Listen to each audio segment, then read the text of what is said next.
আরে ভাই পোপট খজরামি করে আমাদের সামনে এগিয়ে দিয়েছে। হ্যাঁ তুই লড়বি, হ্যাঁ তুই তো জানিস না যে আমি কে। তুমি বাসি মিষ্টি, হ্যাঁ অনাথ সৃষ্টি, হ্যাঁ? শরীর জুড়ে অপুষ্টি, হ্যাঁ কি বললি?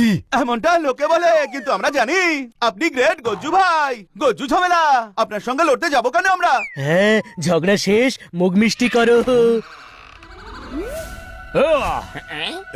আরে করছিসটা কি? ঠিক মতো খাওয়াতেও পারিস না।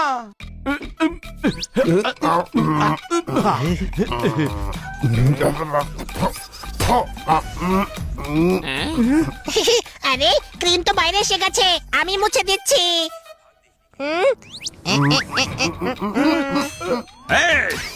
গুরুর সাথে চাঙানো হচ্ছে। আরে আরে করছিসটা কি? যখন দুজন বড় মানুষ নিজেদের মধ্যে কথা বলছে তখন বাচ্চাদের মাঝখানে ফোরন কাটা ঠিক নয়।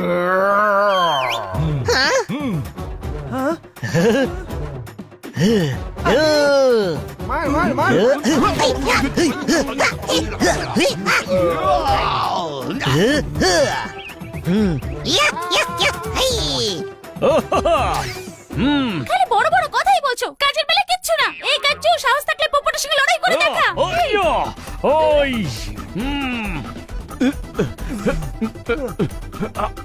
পোপট মুখ খোল।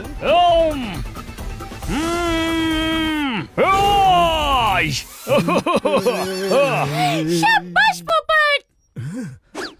আরে ওদিকে দেখো, ওর তো একসাথেই হালুয়া টাইট।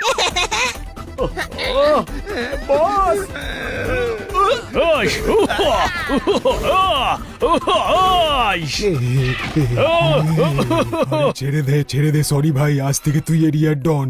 আমি চলে যাব এই শহর ছেড়ে, তুই ছেড়ে দে আমায়। আগে তোর এই ছেলে পোলাদের বল সুইটির কাছে ক্ষমা চাইতে। আরে এ কি, আমি আওয়াজ দিনি তাও আমিও ক্ষমা চাইছি। সিস্টার, আজ থেকে আমি কবিতা লিখবো, মজদুরি করব, কিন্তু গুন্ডামি কখনো করবো না। জপট আরে পালা। বলো সুইটি, দেখলে তো ট্রেলার?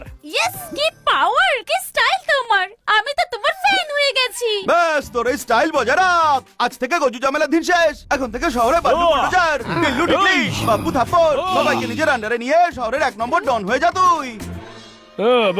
আরে না ভাই, শুধু একদিনের এক্সপিরিয়েন্সের জন্য দাদার সাথে ছিলাম, বাকি গ্যাংদের ইন্সপেক্টর পান্ডা সামলাবে।